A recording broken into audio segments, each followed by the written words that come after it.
Welcome to the ASTRALX Deep Dive, illuminating your path.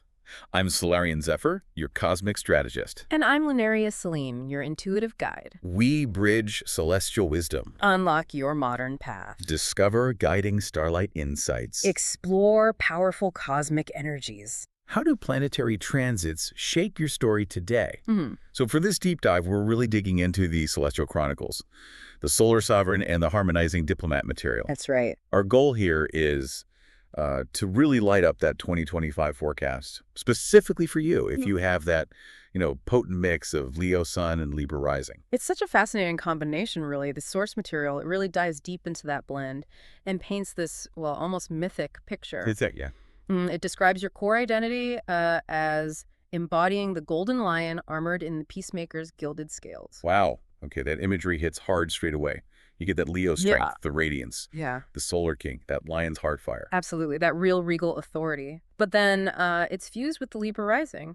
Right, the peacemaker's gilded scales. Exactly. Bringing in that deep need for balance, that Venusian diplomacy, grace, right into how you present yourself to the world. So it's not just like leading powerfully, but leading from a place that's got this inherent balance, like that throne image they used, Yeah. suspended between mirrored constellations. Yes, that warmth and presence from Leo, but it meets this really refined sense of fairness, charm too. Okay. Yeah, and the material pins down this specific synergy for 2025. They call you the ambassador of radiant equities. Ambassador of radiant equity. I like that. Mm-hmm. Think about someone who doesn't just, demand respect, but really earns it through this charismatic fairness. Using their presence to build bridges, not walls. You got it. That's the idea. So the core dynamic, as the text puts it, is kind of like charisma building justice, Yeah. tempering that Leo authority with Libra's diplomacy. That's a great way to summarize it. It's making sure your personal power, that big Leo energy, serves something higher, like fairness. And there's this pretty profound decree from the stars for the year attached to this. Oh yeah, with that. Your roar disarms tyrants. Your grace rebuilds kingdoms. Whoa. Okay. That's not just a tagline. No, not at all. It's positioned as your mythic blueprint for 2025. It suggests your strength when you express it with integrity and that diplomatic skill. Well, it can actually dismantle injustice and create harmony. Okay, that's a really powerful foundation to start from. Yeah.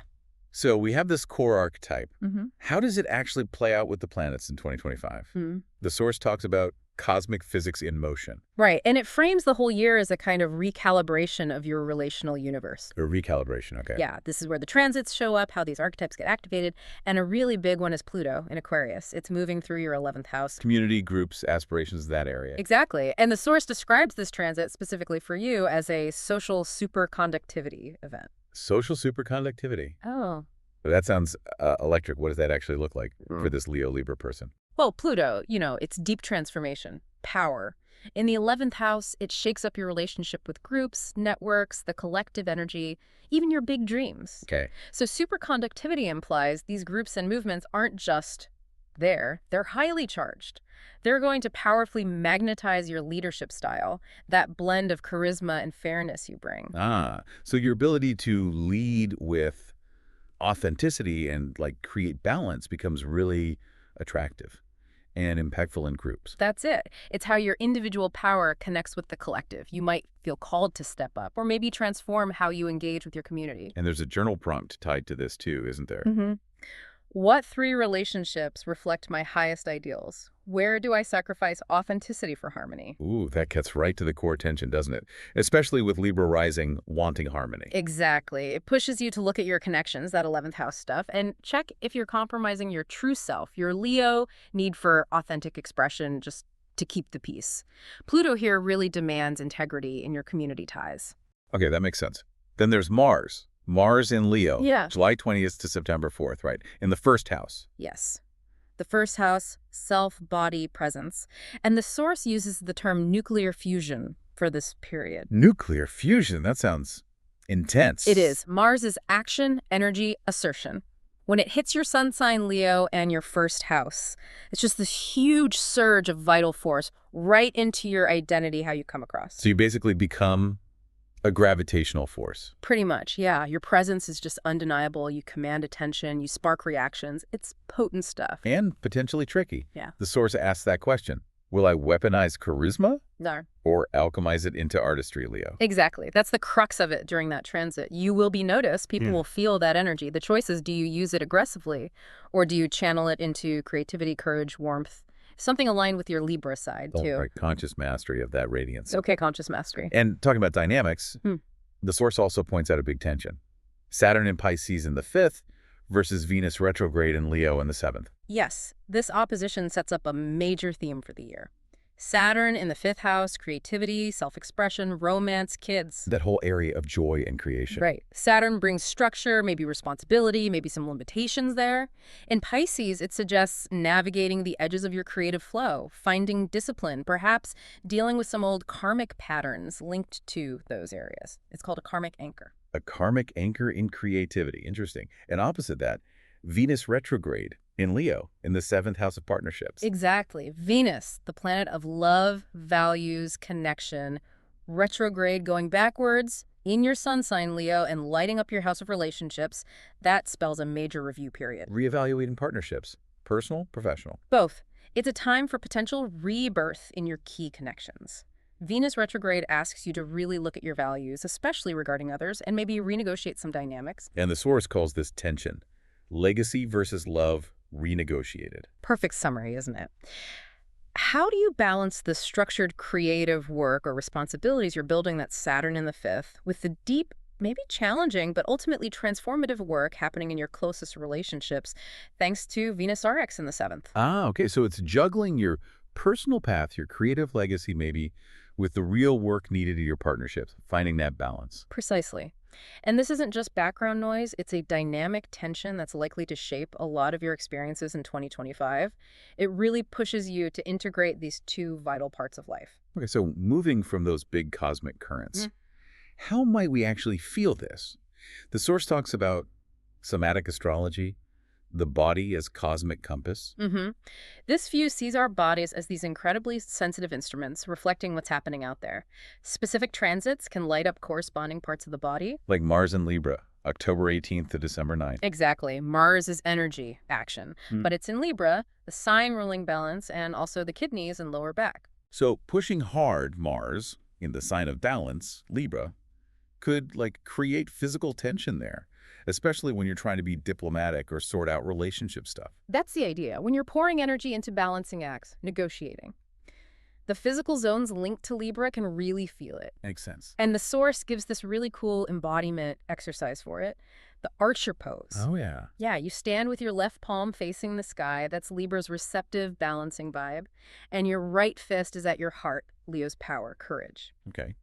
Then you inhale this rose gold light, symbolizing peace, harmony, and exhale conflict like smoke. That really grounds the energy, doesn't it? Gives it a physical focus. Yeah. What about the solar eclipse in Leo, August 27th? Right. Solar eclipses are supercharged new moons. In your sun sign, Leo, it's intensely personal. Often signals a major new start related to who you are, your purpose. And physically. The source links this surge of fire energy to the heart and the spine, classic Leo territory, especially when you're being tested or called to step up and lead. The heart center, core strength. Yeah. Is there a practice for that one? Sun salutations at dawn. And while you do them, visualize solar flares igniting courage inside you. Ah, connecting directly with that solar power. Exactly. Building physical and energetic strength right from your core. And then there's Mercury retrograde in Libra, end of September into October. Mercury rules communication. In Libra, it's about how you express balance, fairness, diplomacy. So retrograde there. Myth communications and negotiations. Difficulty finding the right words for harmony. Could be. The source specifically mentions potential static in the jaw and throat, especially if you feel like you have to bite your tongue for the sake of peace, or just finding fair words feels hard. Oh, I know that feeling, that tightness in the throat. What's the practice for that? It's quite gentle. Sip chamomile tea, which is soothing, right? While you gently trace the image of justice scales on your neck, near your throat. Ah, like bringing calm and the intention of fairness right to the communication center. Exactly. Even when things feel muddled, these practices, they really highlight that the cosmos isn't just out there. It's in you, Mhm. felt in the body. Yeah, your body has wisdom. These are ways to tune in. Definitely. You can use your body like a sensitive antenna and also a tool to find your alignment. So shifting from the personal body experience, the source looks at the bigger picture too.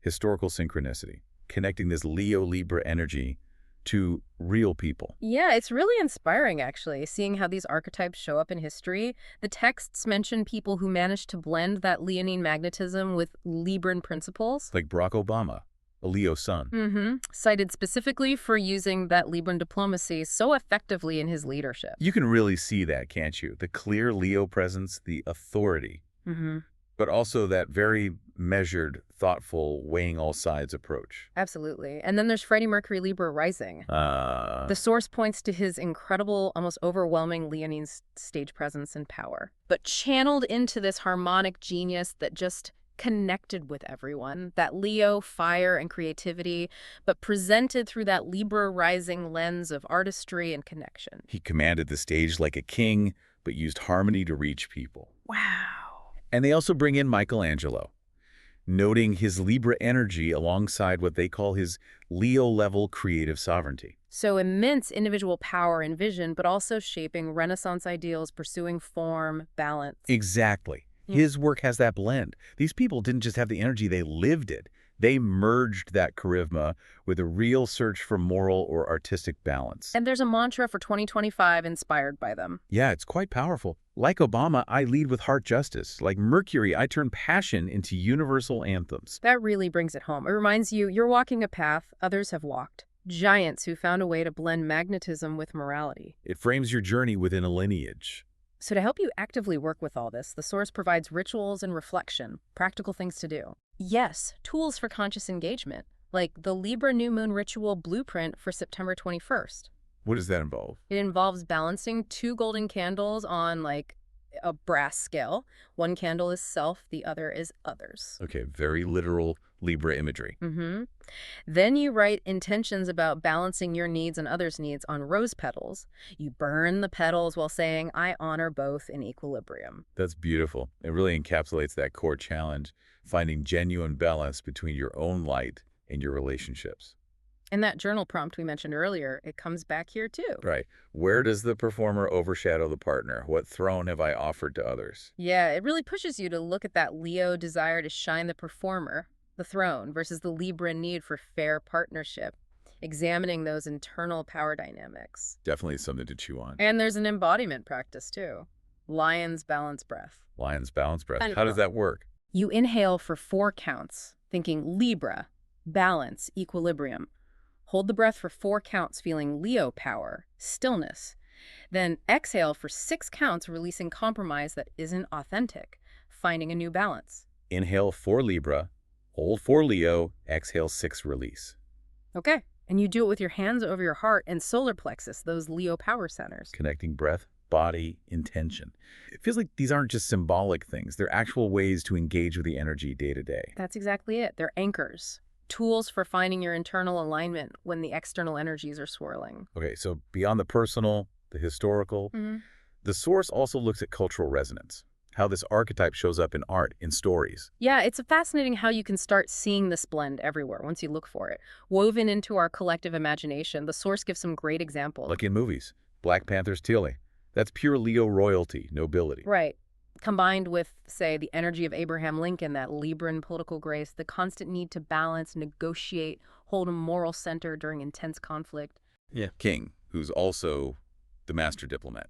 Got it. Or music. Let's think Prince's Kiss. Yeah. That's like peak Libra smoothness, seduction, harmonic perfection, fused with the vibe of Elton John's Circle of Life, which is just pure Leo, theatrical, emotional, grand storytelling. Artistic charm meets totally uninhibited creative power.